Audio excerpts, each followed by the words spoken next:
नमस्कार दोस्तों, बात करते हैं मैन इंफ्रा कंस्ट्रक्शन की। 200 का स्टॉक हो चुका है। 5% के करीब की रैली आज के दिन में देखने को मिली है। 2.3 मिलियन शेयर्स यहाँ ट्रेड हुए हैं। बात करेंगे बहुत ही कंसाइज वे में कि यहाँ पर कितना टारगेट आपको मिलता हुआ दिखाई दे रहा है, क्योंकि मैन कंस्ट्रक्शन में अगर आप बात करें तो यहाँ पर एक्सिस डायरेक्ट का बहुत बड़ा टारगेट आया है। साथ में ही कुछ बड़ी खबरें भी यहाँ पर है। प्रमोटर ने अपना स्टेक यहाँ पर बढ़ाया है।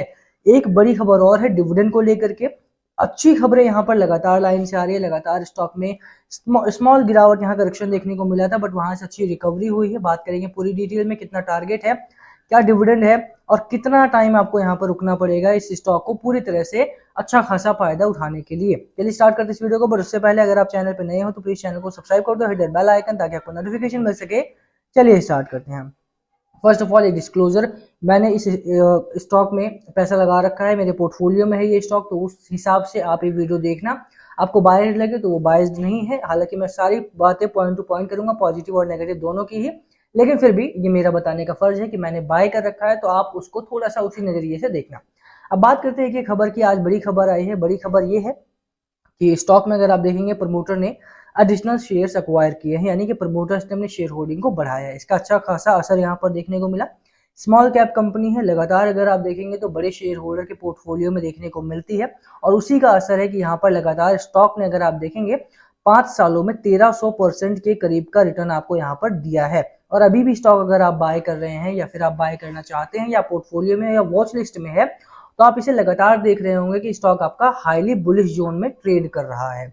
तो ओवरऑल अगर आप देखेंगे तो कहीं ना कहीं प्रमोटर भी इस पर भरोसा दिखा रहे हैं। इस पर अगर आप देखें तो स्टॉक एक अच्छी खासी ट्रेजेक्टरी में ट्रेड कर रहा है। आज के लिए अगर आप देखेंगे तो बड़ा वॉल्यूम भी रहा है। The scrip is trading higher than 5 day EMA, 20 day EMA, 50 day EMA और 100 डे और 200 डे मूविंग एवरेज के ऊपर ये स्टॉक आपका ट्रेड कर रहा है, जो कि बहुत ही अच्छी बात है। The company has inform through a filing that promoter Mrs Mansi P Shah ने 50,000 स्टॉक्स यहाँ पर अक्वायर किए हैं through open market. Open market में जाकर के इन्होंने 50,000 स्टॉक जो है वो बाय किए हैं। अभी के लिए अगर आप देखें, इसमें कई बड़ी खबरें, और उसी का असर है कि स्टॉक लगातार आपको बुलिशनेस में भी दिखाई दे रहा है और अच्छा खासा रिटर्न भी आपको यहाँ पर मिल रहा है। सबसे पहले खबर की बात जैसे मैंने की, खबरें यहाँ पर काफी अच्छी रही। ये खबर भी अच्छी रही जिसका असर रहा कि स्टॉक आपका मिड डे में अगर आपने देखा हो तो 6% के करीब भी हाई पर था। बंद होते होते 6.5% के करीब में बंद हुआ, क्योंकि लगातार स्टॉक में करेक्शन था। तो जिन लोगों ने भी बाय कर रखा था अपर एंड पर या फिर थोड़ा लोअर एंड पर, उन लोगों ने अपनी बुकिंग की थोड़ा बहुत, और उसी वजह से थोड़ा सा गिरावट में बंद हुआ। बट अगर आप चार्ट देखते हैं ट्रेडिंग फेज में, तो चार्ट इसका अभी भी बहुत स्ट्रांग है और यहीं पर ये खत्म नहीं हो रहा है। ऐसा नहीं है कि 4% बढ़ गया तो अब यहाँ पर बढ़ेगा ही नहीं। आगे आने वाले दिनों में यहाँ पर और अच्छी खबरें आ रही हैं और आ चुकी हैं। पहली खबर मैंने आपको बता दी। दूसरी खबर और तीसरी खबर की बात करें, एक्सिस डायरेक्ट का इसका टारगेट, मैं सबसे पहले आपको इसका टारगेट दिखा देता हूँ कि टारगेट क्या है। टारगेट एक्सिस डायरेक्ट ने 16 मई को रिपोर्ट निकाली थी, 270 का टारगेट था। उसको थोड़ा सा रिड्यूस किया है 8 अगस्त की रिपोर्ट पर, 240 का टारगेट है, यानी 20% का अपसाइड आपको अभी भी यहाँ पर मिल रहा है। अगर अभी भी कोई खरीदारी करता है तो उसको 20% का अपसाइड यहाँ पर मिलेगा। एक्सिस डायरेक्ट का ऐसा कहना है। अभी इन्होंने जो रिडक्शन किया 270 से कम करके 240 किया, इसके पीछे का रीजन क्या है? रीजन ये है कि इस क्वार्टर में अगर आप देखेंगे तो इनके नंबर्स बहुत अच्छे नहीं आए, जैसे एक्सपेक्टेड था उस हिसाब से नहीं आया। यही कारण है कि बाजार में इसको थोड़ा सा डाउनग्रेड किया गया है, अंडर वैल्यू किया गया है। 124 करोड़ के आसपास का रेवेन्यू था, जो कि एक्सपेक्टेड अराउंड 200 करोड़ के आसपास का था, और इसी वजह से यहाँ पर थोड़ा सा टारगेट में आपको कमी देखने को मिल रही है। जहां पर नेट प्रॉफिट की बात करें, कंपनी अभी भी प्रॉफिटेबल है और अच्छा खासा प्रॉफिट बना रही है, पर फिर भी अगर आप ईयर ऑन ईयर भी देखेंगे तो कम है, और अगर आप क्वार्टर ऑन क्वार्टर भी देखेंगे तो भी इनकी जो ग्रोथ पैटर्न है वो थोड़ा सा कम है। नेट प्रॉफिट जो रहा वो थोड़ा सा कम हुआ है। जो इनका नेट प्रॉफिट एक्सपेक्टेड था वो अराउंड 70 करोड़ टू 75 करोड़ के आसपास का एक्सपेक्टेड रेवेन्यू, मतलब नेट प्रॉफिट था। और अगर इस ट्रेजेक्टरी में आता तो स्टॉक का जो टारगेट होता है एक्सिस डायरेक्ट के हिसाब से वो 270 के करीब में जाता। बट क्योंकि इनका रेवेन्यू भी मार्जिन, मतलब जितना एक्सपेक्टेड था उससे कम आया, और नेट प्रॉफिट भी इनका एक्सपेक्टेड से कम आया है, इसी वजह से उन्होंने टारगेट को थोड़ा सा रिड्यूस किया। बट क्योंकि कंपनी की वैल्यूएशन बहुत अच्छी, स्मॉल कैप कंपनी है, और यहाँ पर मैनेजमेंट पर भरोसा दिखाया है, इनकी जो कमेंट्री आई है उस पर भरोसा दिखाया जा रहा है। यही कारण है कि अभी भी जो स्टॉक आपका 200 पे ट्रेड कर रहा है, उसका जो टारगेट है वो 240 का टारगेट यहाँ पर एक्सिस डायरेक्ट आपको दे रहा है।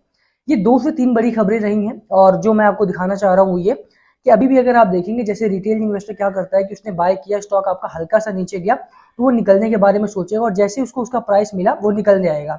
जब प्राइस नहीं भी मिला तो वो लॉस में बेच देगा, क्योंकि एक महीने उसको उसी प्राइस पे नहीं रुकना है। टाइम वैल्यू बहुत करता है रिटेल इन्वेस्टर। बट यहाँ पर अगर आप देखें एफआईआई ने अपनी शेयर होल्डिंग को बढ़ाया इसी क्वार्टर में, म्यूचुअल फंड ने अपनी शेयर होल्डिंग को अनचेंज रखा है, जबकि 6 महीने से अगर आप देखेंगे तो 6 महीने में स्टॉक ने कोई भी रिटर्न आपको नहीं दिया है, 7.5% का नेगेटिव रिटर्न ही बल्कि यहाँ पर मिला है। अब अगर आप पूरी तरह से समझ रहे हैं कि मैं कहना क्या चाहता हूँ, तो आप समझ में आ रहा है कि स्टॉक और कंपनी बहुत बेहतरीन ट्रेजेक्टरी में है। यहाँ से अगर आप एक्सिस डायरेक्ट की माने तो 240 का टारगेट लेकर के चला जा सकता है। मैंने ये बाय कर रखा है, that's why I am saying कि आप इस वीडियो को देख रहे हैं तो उसको थोड़ा सा अपने नजरिए से देखना, मेरे नजरिए से कम देखना। जो भी नेगेटिव है मैंने उसकी भी बात की कि कंपनी ने क्वार्टरली रिजल्ट्स में अच्छे परफॉर्म नहीं किया और इसी कारणवश यहाँ पर अपना जो टारगेट है वो थोड़ा सा कम को कर दिया गया है। अब बात यहाँ पर अगर आप चार्ट की करें तो चार्ट का जो मैं टारगेट यहाँ पर बता देता हूँ, 240 के आसपास का टारगेट उन्होंने दिया है। लोअर एंड पर एक सपोर्ट लेवल जो आपको मिल रहा है that is around 180 to 185 rupees के आसपास का सपोर्ट लेवल यहाँ पर आपको मिल रहा है। अच्छा खासा स्टॉप लॉस, अच्छा खासा सपोर्ट लेवल है। टारगेट वही है 240 का एक्सिस डायरेक्ट जो उन्होंने बताया। बाकी बात अभी के लिए अगर आप देखेंगे तो मैकडी आपका ब्रेकआउट पॉइंट पर है और यहाँ से अगर ब्रेकआउट मिलेगा तो ऑब्वियस सी बात है कि यहाँ से 202 से बढ़ करके 240 के करीब का तो टारगेट आप यहाँ पर लेकर के चल सकते हैं, जैसे एक्सिस ने बोला। कंपनी बेहतरीन है, स्मॉल कैप की कंपनी, स्मॉल कैप में ग्रोथ भी है। 6 महीने से कोई टारगेट तो कोई भी यहाँ पर रिटर्न आपको नहीं मिला है और यही कारण है इस पॉइंट पर तो कम से कम मार्केट उन स्टॉक्स को तवज्जो दे रहा है, उन स्टॉक्स को यहाँ पर एफआईआई और डीआईआई और इंस्टीट्यूशन फेवर कर रहे हैं जो अब तक नहीं चले हैं। जो इन भी स्टॉक्स में अब तक कोई रिटर्न नहीं मिला है उनमें एक अच्छी खासी रैली इस दौरान देखने को मिल रही है जब मार्केट का करेक्शन फेज में जा रहा है। ये तो रही स्टॉक की बात। अब बात अगर बाजार की करें तो बाजार आज काफी बढ़िया रहा, स्टॉक फ्लैट ही रहा लगभग। मार्केट अगर आप देखेंगे निफ्टी 50 जहां पर खुला उससे थोड़ा नीचे आया, उसके बाद अपने एक जोन में ट्रेड करता हुआ दिखाई दिया। आज एक्सपायरी भी थी तो उसका भी असर देखने को मिला। हालांकि मिड कैप की बात करें तो मिड कैप स्टॉक्स में एक अच्छी रैली रही, स्मॉल कैप स्टॉक्स में एक अच्छी रैली रही है। बैंकिंग सेक्टर में अगर आप बात करेंगे तो पीएसयू बैंक में अच्छी रैली रही है, यहाँ पे ठीक ठाक रैली, ठीक ठाक कमाई वहां पर भी देखने को मिली।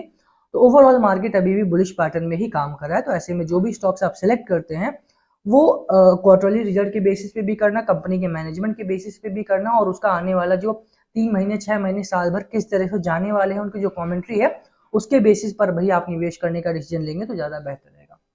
इस वीडियो को हम यही करेंगे। Target I have already told you, stop losses and the base point और the support point I have already written here, तो वो आप देख लेना। बाकी मेरा टारगेट यहाँ पर जो रहेगा वो 240 का ही रहेगा जो कि एक्सिस डायरेक्ट का टारगेट है। बाकी क्या आप बाय कर रहे हैं, कौन से स्टॉक्स में आपने निवेश किया हुआ है, क्या मैन इंफ्रा आपके हिसाब से कैसा लगता है वो आप कमेंट करना, हम कमेंट में डिस्कस करेंगे इस बारे में और ज्यादा। बाकी ये कोई बाय सेल रिकमेंडेशन नहीं है, जैसा मैंने स्टार्टिंग ऑफ द वीडियो ही बोला, मैंने बाय कर रखा है तो उसको आप इस नजरिए में देख सकते हैं। बहरहाल वीडियो को यही खत्म करते हैं। पसंद आए तो लाइक करना, चैनल पर नए हो सब्सक्राइब किए बिना मत जाना। Thank you for watching. किसी स्टॉक में फंसे हुए हो उस पर वीडियो चाहते हो तो प्लीज कमेंट करना, मुझसे वीडियो करने की एनालिसिस वीडियो करने की कोशिश करेंगे। Thank you again.